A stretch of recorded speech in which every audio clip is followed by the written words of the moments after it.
And this is herpes simplex virus HSV1 and HSV2। HSV1 जो है वो सेक्टल वाले रीजन के ऊपर होगा और या HSV2 सेक्टल रीजन से नीचे होगा और ट्रांसमिशन होती है इसकी सेक्स, सलाइवा और रेस्पिरेटरी ड्रॉपलेट्स के थ्रू और ये करवाएगा हर्पीज़ लेबियालिस। सबसे पहले जो लिप्स नज़र आ रहे हैं हर्पीज़ लेबियालिस। इसके अलावा ये आंखों में करवाता है केराटोकंजक्टिवाइटिस और ये स्नेक लाइक अल्सर्स बन जाते हैं आंखों के अंदर। एरिदीमा मल्टीफॉर्म में कराएगा।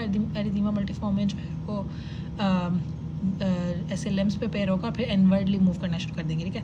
और ये काउडरी इन्फ्लुएंस करवाता है, इंट्रान्यूक्लियर काउडरी इन्फ्लुएंस भी बनती हैं इसके अंदर। और जितने भी डेंटिस्ट होते हैं उनके हाथों के ऊपर ये हेपेटिक विटलो करवा सकता है। ट्रांसमिशन की एक जो रूट है वो टॉर्च इन्फेक्शन भी है, मतलब कि congenital is also congenital vertical transmission होती है मदर से फिटस में। अच्छा, इसके अलावा उसने कहा कि ये ड्यू ड्रॉप लाइक लियंस बनाएगा, ये जो नज़र आ रहे हैं क्लियर ड्यू ड्रॉप लाइक लियंस बनेंगी। और इसके अलावा जो है ना ये करवाता है टेम्पोरल लोब एनसेफेलाइटिस और बिजार बिहेवियर भी होता है इसका।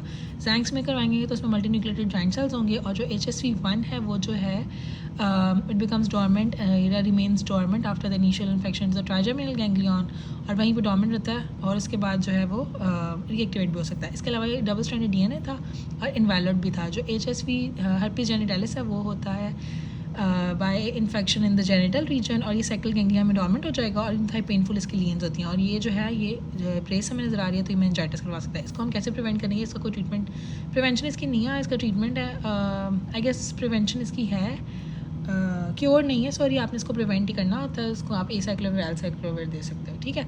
नेक्स्ट वायरस हमारे पास इधर है EBV virus and this is the virus, it is also a DNA virus और इसमें बेसिकली किसिंग डिजीज़ से कहते हैं, रेस्पिरेटरी ड्रॉपलेट से भी इसकी ट्रांसमिशन हो सकती है। पोस्टीरियर सर्वाइकल लिम्फेडेनोपैथी करवाएगा। इसके अलावा ये मस्ट बी 21 का मतलब है कि EBV जो है 20 ग्लाइकोप्रोटीन बाइंड करता है 21 के साथ to infect the B cells और उन बी सेल वो जो बी सेल्स होंगे वो वायरस प्रोटीन्स को एक्सप्रेस करेंगे अपने ऊपर और उन वायरसेस के against then cytotoxic T cells जो हैं वो एटिपिकल लिम्फोसाइट्स बनाएंगे, रिस्पॉन्स शो करेंगे। तो ये जो CD8 पॉजिटिव T सेल्स का रिस्पॉन्स है ये यहाँ से शो किया हुआ है और इसमें जो डाउनी सेल्स बनेंगे, डाउनी सेल्स में ना इरेगुलर ओवल शेप या फोल्डेड न्यूक्लियर हो सकता है।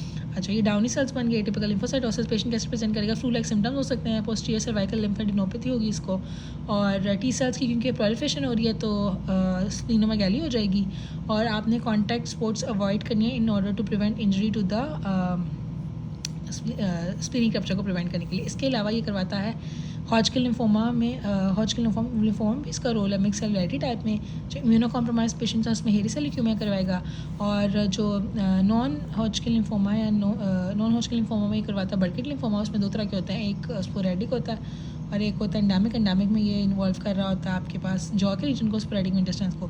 स्पोरेडिक नहीं करवाता, एंडामिक ही करवाएगा। इसके अलावा जो अफ्रीकन पीपल्स हैं उनके अंदर ये नेज़ोफेरेंजियल कार्सिनोमा भी करवा सकता है। अगर किसी डॉक्टर को लगा कि ये जो है स्ट्रेप इन्फेक्शन है, थ्रोट इन्फेक्शन है और उसने इसके लिए इसको दे दिया है अमॉक्सिसिलिन, तो अमॉक्सिसिलिन क्या करेगी? अमॉक्सिसिलिन की वजह से पेशेंट को रैश हो चुका है, मैक्यूलो पैपुलर रैश और इधर ये हेट्रोफाइल एंटीबॉडी टेस्ट